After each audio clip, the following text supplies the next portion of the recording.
Health regulators giving the green light to resume 2 major COVID vaccine trials. Investigators found no evidence that the unexplained illnesses were related in any way to AstraZeneca and Johnson & Johnson's vaccine trials.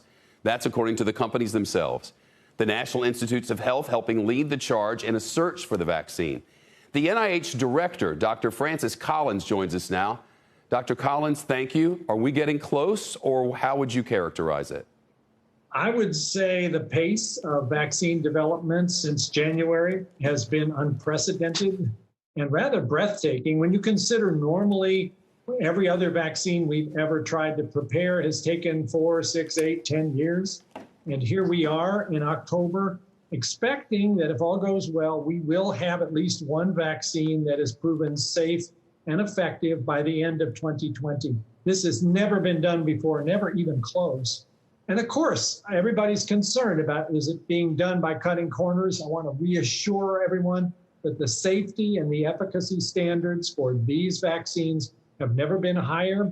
You heard about the 2 trials that were stopped temporarily because somebody in the tens of thousands who were getting the vaccine or maybe a placebo got an illness, and you wanted to be sure it wasn't connected. That's an indication of how serious the safety standards are. But it's looking promising. I gotta tell you, there's still all kinds of uncertainties here. And until we have that judgment that we got there, let's be careful and not over-assume the conclusion, but it's looking pretty good. Love to hear that, Dr. Collins. Here's the thing I didn't understand. I always figured if it's good for an adult, it's a vaccine, it's good for kids. But now I know it isn't, and that they've just started testing one, that Pfizer just got a green light to test for kids. Why so late on that? You know, it's not that late. These vaccine trials, big scale phase 3, as they're called, really only got started at the end of July, and we're in October.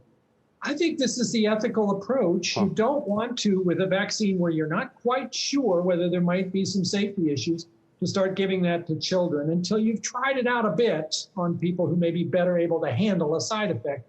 But the time is now coming, and Pfizer has announced they're going to start offering this to children and their parents in trials down to age 12. I think other companies will probably follow suit. It's a balance, Shepard. You do want to be sure that kids have access to the vaccine because they're going to need it too. But you don't want to jump into that too early when they are the most vulnerable little people, and we want to be sure we don't do harm. Little COVID monsters. They don't show signs, but they spread it to grandma. Doctor, it's great to hear from you tonight. Encouraging, and we thank you.